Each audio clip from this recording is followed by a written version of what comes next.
Hi, if you don't know who I am, I recently made a video where I talked about Prince of Persia: The Sands of Time for quite a while.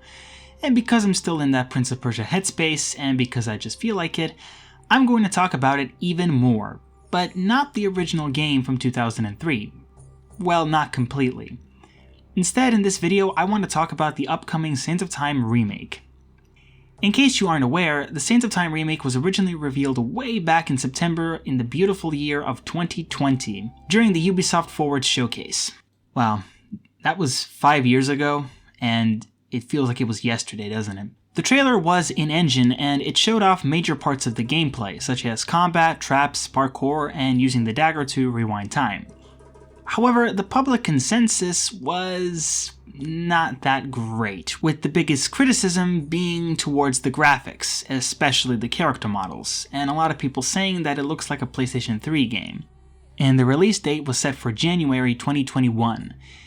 It would then be pushed to March of the same year, and then to an undisclosed date, and eventually the game entered development hell, and there weren't any news or updates regarding the remake for quite some time. But it was finally in June of last year that we got an update and a teaser which showed, I'm hoping, the final official date of 2026.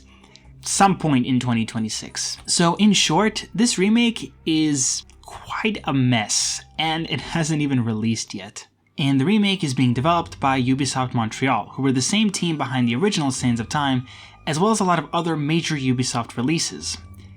But given that it's been so long since the original game, I think it's safe to assume that the current Montreal team is not the same one from 20 years ago. And I'm guessing that a lot of the original developers are probably no longer part of the current team. And also, the last single-player project developed by Montreal was Assassin's Creed Valhalla, and that came out back in 2020, meaning that Sands of Time has been their next major project for quite a while now. And given that this is a remake of such a beloved classic, and that it's been nearly 5 years since it was first announced, I think it's safe to say that there is a lot of pressure on this game. And as for my opinion regarding remakes in general, to tell the truth, I've gotten kind of tired of them, and I feel like certain companies have really been milking remakes quite a lot recently. But I want to make it clear, I don't hate remakes, nor do I think someone is wrong or stupid for liking a remake or preferring it over the original. I just believe that it's better and more creative if companies focused on creating new and original games for their IPs as opposed to just remaking a game that already exists. I mean, if you're going to put all of that time, money, and effort into developing a game, why not make it something that's new? Regardless of how I feel about remakes, though, they're still going to get made because, well, they make a lot of money and people are definitely going to play them, and that's just the hard truth right there. So I guess ultimately complaining about them isn't really going to do much, if anything at all. And as for this remake in particular, well, I'm a bit worried. Mostly because Sands of Time isn't a game that really fits with the model of games that Ubisoft has been making lately. That being a game that's either multiplayer with tons of microtransactions, or single player with an open world sandbox that has hundreds of collectibles and a shit ton of busy work. Or a multiplayer game with microtransactions that's also an open world sandbox with a shit ton of busy work. You know, if Ubisoft is feeling spicy. But that's become a major issue because Sands of Time doesn't really fit in either of these molds, with the original game being a very linear single-player experience with no DLCs or additional content. And because of that, I'm a bit worried as to how Ubisoft will tackle this remake, and how faithful it will be, and whether they can actually pull it off. After playing through the original game, I wanted to talk about changes that I think should or shouldn't be made, because I believe that a remake is obligated to make changes or improvements. And so I made a list of some things that I think Ubisoft should either add, change, keep, or remove from the original, and also what they shouldn't. And just a few quick things that I want to make clear before going forward. Firstly, there are some elements of the game that I will mention which I have already talked about in my previous video. So I'm going to try to not repeat myself too much, and if I don't elaborate on a certain topic in too much detail, then the reason is because I already talked about it in my previous video, so that's why. Secondly, I'll try to talk about as many things as I can, however I might miss a few things and I won't be able to cover everything. Thirdly, this list is not in any particular order. Fourthly, I'm not a game designer, and this video was made mainly for fun, so if I say something wrong or something that you disagree with, you're more than welcome to let me know. Just don't take it too seriously or too personally, okay? We're all just here to have a good time talking about things that we like. And with all of that out of the way, let's get started.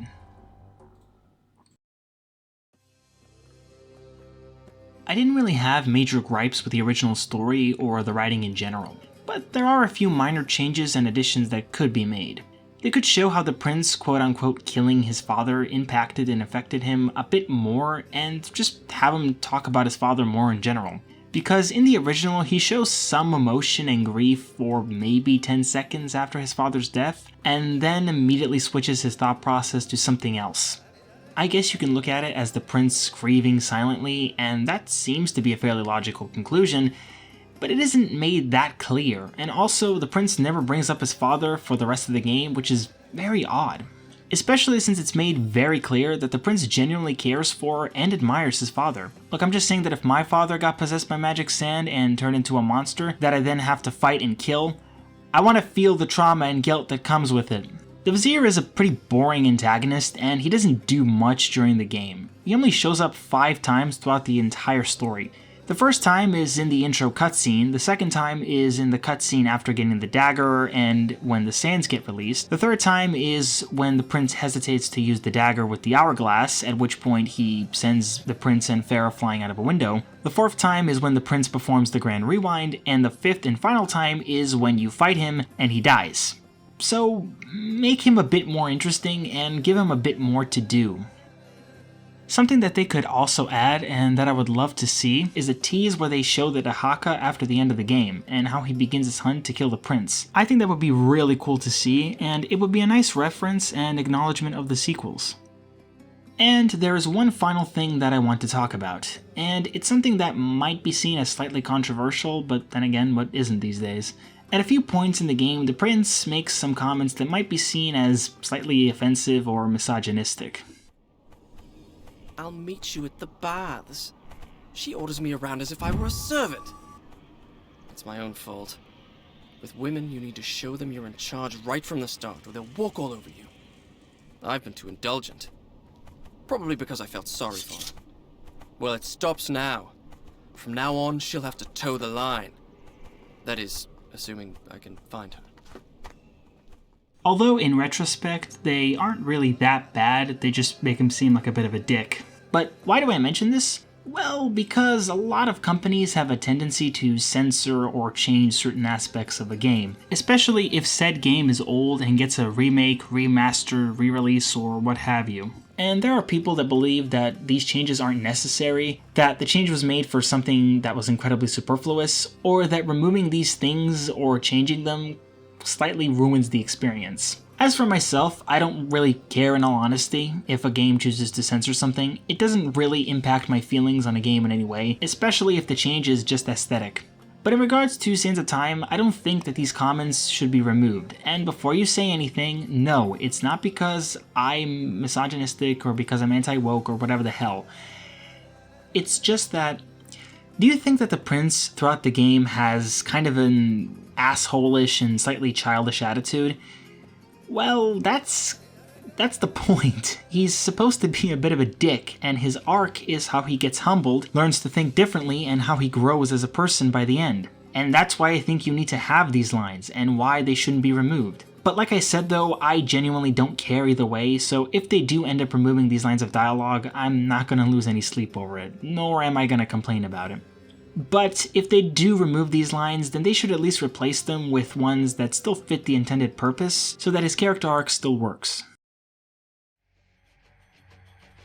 Combat was something I'd criticized quite heavily in my video for the original game, and if you haven't seen that video, in short, sand retrieval gets repetitive, the prince's moveset is limited, there's a lack of enemy variety, combat encounters last too long with you having to fight tons of enemies, the boss fights suck, time abilities are a bit underwhelming, the camera jumps around like crazy. I think you get the point. Now, despite that extensive list of criticism and perhaps slight nitpicking, I don't actually hate the combat. Shocking, I know.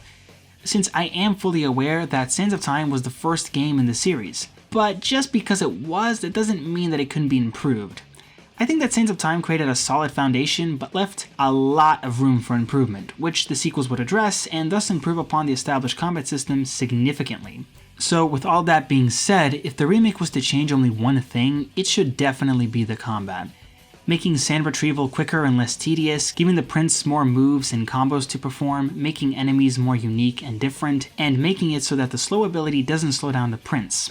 In case you haven't pieced it together yet, I basically want the remake's combat to take a lot of notes from Warrior Within.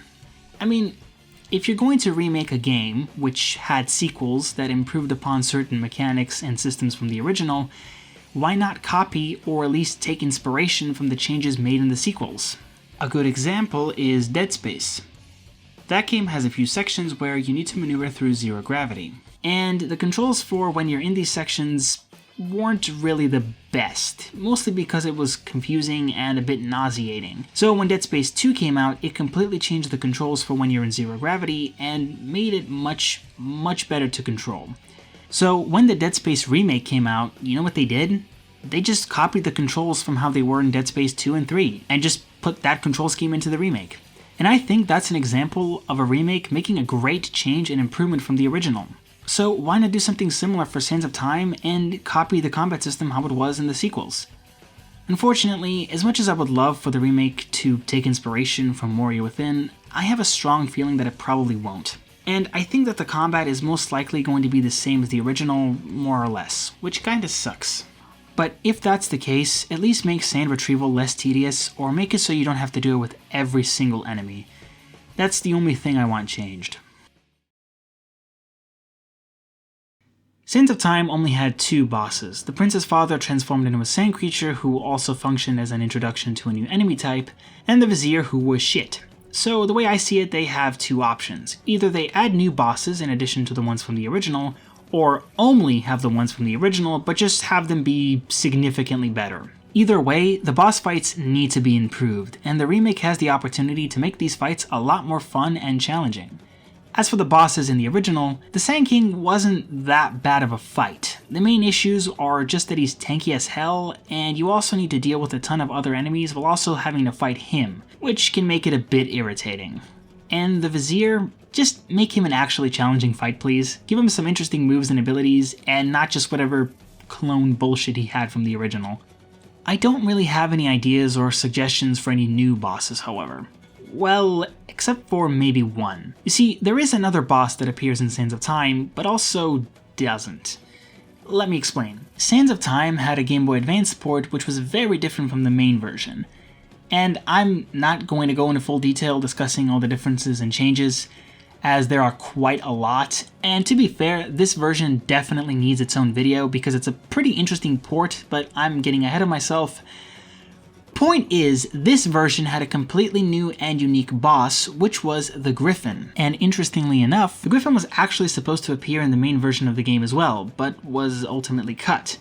And therefore its only appearance is in the GBA port. At least in terms of Sands of Time, as it would eventually go on to appear in Warrior Within, in a pretty cool encounter, not gonna lie. So yeah, the Griffin is something that could be added into the remake as an additional fight. But even if they don't add this boss specifically, I think it would still be better for the overall remake if they had some kind of new bosses. Controlling the prince in the original game was fine. Press the direction that you want him to move and he'll move, no problem. But he had a tendency to sometimes get stuck on the environment, which can be pretty annoying, especially during combat. And a part of movement that is pretty important in Prince of Persia is free running and parkour. And in Sands of Time, this aspect of the game was definitely my favorite, despite it not being complex or offering a lot of options and freedom as opposed to other games that have a parkour system. But I think that's why I like this game's parkour so much, because of the fact that it's so simple to grasp and perform. Also, given the linearity of Sands of Time, I think making a system that's too complicated might not be the best option. But even though I really like it, I do have to admit that performing some of the moves could be a little bit unreliable. For example, initiating a wall run requires that you move towards a wall, but also that you do so in a different angle depending on whether you want to run across or up the wall. So you could accidentally find yourself running across the wall even though you didn't want to. and sometimes he just flat out wouldn't do certain moves at all, like the off-the-wall jumps or attacks, so you would have to mash the button a bit in order to get him to actually do it. Also, the rope swinging controls, yeah, they were pretty bad, not gonna lie. Something they could also do is add in a few new moves for the Prince, which could either be moves taken from the sequels, or they could introduce something completely new in the remake. Personally, I think either one of these options would be great, so that it isn't just the same things that we've already seen before. But regardless of how they handle the parkour and the controls, one very important thing that they need to get right is ensuring a high level of quality for the animations. The original had animations that were amazing, and the remake needs to make sure that it has a similar level of care and quality. And the reason I'm talking about the quality of the animations is because Ubisoft has been known to cut corners. If it's something that can be half-assed, then they'll probably half-ass it. The camera in the original game was pretty bad, so make sure that it isn't the same case with the remake, okay? Now, I know that this section might seem a bit redundant. After all, this is going to be a 2026 remake of a game that released back in 2003. Obviously, it's going to have better graphics. But I'm not talking about the quality of the textures or the number of polygons. That's not my issue. Rather, my issue is that Ubisoft won't be able to preserve the art style and aesthetic from the original when updating all of the game's visuals. And to make it clear, this is not something that is exclusive to this game, as most, if not all, remakes and remasters find this hurdle to be a pretty challenging one to cross. I mean, sure, you can make the textures and character models be of incredibly high quality and have technically impressive things like ray tracing, but you might end up losing some of the style that made the original game so distinct and creative. And from what we've seen from the first trailer showing the gameplay, it did not look good. Now, I'm assuming, and that's all I'm doing, just assuming, that the graphics were probably the main reason that Ubisoft pushed back the release date for the remake so extensively. Now, of course, that's not the definitive answer, nor am I saying that it is, and also we don't know for certain how much of the game was finished before it was supposed to release.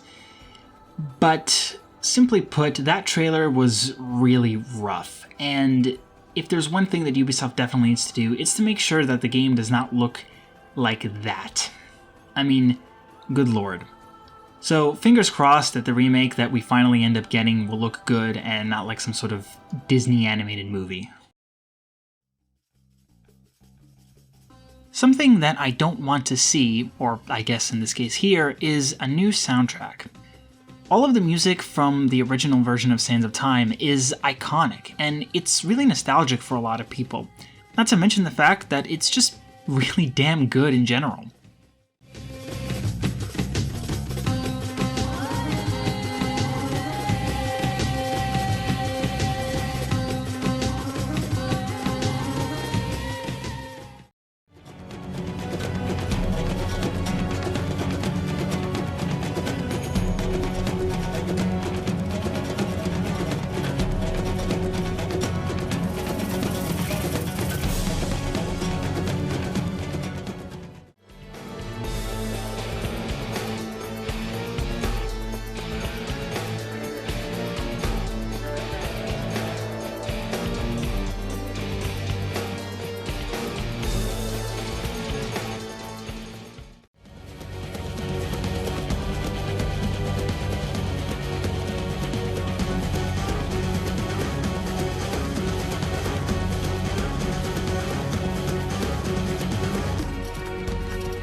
So, there's really no valid reason to replace it.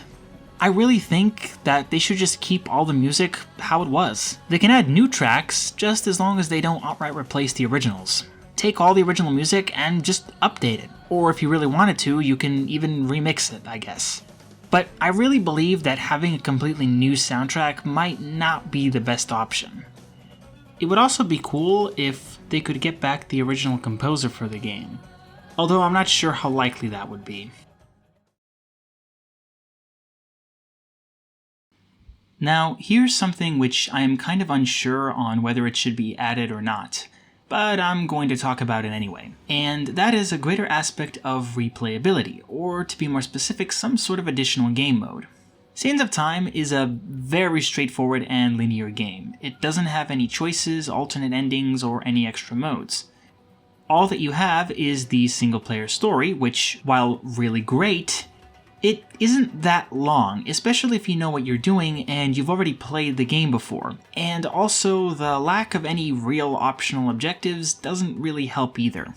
Now, I want to make it clear, I really like the fact that the original game doesn't have any sort of distractions, and that the main focus is placed on the main objective and just playing through the story. However, once you finish the story, there really isn't anything to encourage you to keep replaying the game, aside from just wanting to re-experience the adventure and story, I guess.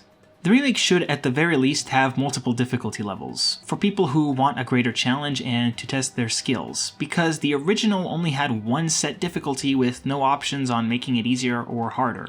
Some kind of New Game Plus mode would be very interesting to see, letting the player replay the game with all of their upgrades, but in turn making the game much harder and more challenging, with new and tougher enemies and having to maneuver around more complex traps. So those were some things that I really felt like should be added to the remake. But there's one more thing that I want to talk about, and it's an additional game mode that I feel like could be added, but I'm really 50-50 on whether or not it should. And that's a permadeath mode.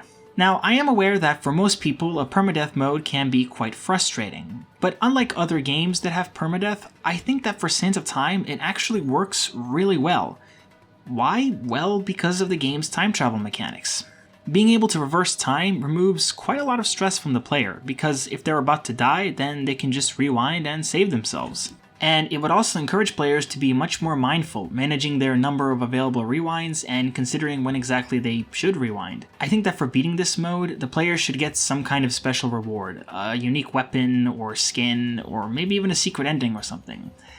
I don't know, but the player should at least get something for beating this challenge. But yeah, a permadeath mode I think would be really, really interesting to see, and given the kind of gameplay and mechanics that Sands of Time has, I think it'll make this type of game mode a lot more fair and fun for players. If there is something that I know for a fact this remake is going to have, it's some kind of DLC. They've already shown in the first trailer for the game that they're going to have a deluxe edition as well as pre-order bonuses. And I will bet my left kidney that they're going to have alternate costumes for the prince sold as DLC. And these costumes will most likely be of his designs and outfits from the different games in the series. You know, so that they can take advantage of your nostalgia. But then again, the whole point of a remake is to take advantage of your nostalgia, so...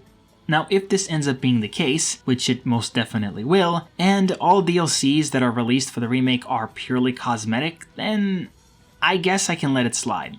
I mean, don't get me wrong, I think it's scummy that this has become the norm for AAA games, you know, to have tons of unnecessary and overpriced DLCs, but that's life, I guess. Ubisoft as a company has gotten a really bad reputation in recent years, which can be attributed to many things, such as the quality of the games they have released, the fact that they keep milking certain franchises while letting other ones drown, the allegations made against certain employees of the company, the fact that the CEO has said some incredibly stupid things, and no doubt a bunch of other stuff that I am probably unaware of. So, the backlash is well deserved, I think. But I still want this remake to be good and to succeed. Now, don't misunderstand me, I am fully aware of the fact that Ubisoft is a scummy company that has made many dumbass decisions over the years. So why am I hopeful for this remake? Well, because I really enjoy Prince of Persia, and I really enjoy Sands of Time. And because of that, I hope that Ubisoft will be able to do this remake justice, and that hopefully it will be successful and bring back some interest into the franchise. And it's important to remember that we haven't had any official trailer or gameplay showing off the new version of the remake. So, while it might be easy to jump to conclusions and say that the remake will be bad and that it will be yet another Ubisoft disaster, and if that's what you want to do and if that's how you feel about it, fair enough. It's your thoughts and your opinions. But personally, I'm going to wait for the remake to release, and only after have I actually played it will I come to any conclusions regarding my own thoughts and opinions. And you can definitely bet that I will talk about it when it finally comes out, if it ever does. Anyway, those are my thoughts, but I'm curious, what are yours regarding the upcoming remake? Are you excited or not? Do you still hold on to some semblance of hope, or have you completely given up on Ubisoft? Or do you not even care? And if you are interested and are excited, what do you want to see in the upcoming remake? Anyway, that's all I've got. I hope you enjoyed the video, and if you stuck all the way to the end, then I've got nothing else to say but thanks, and have a nice day.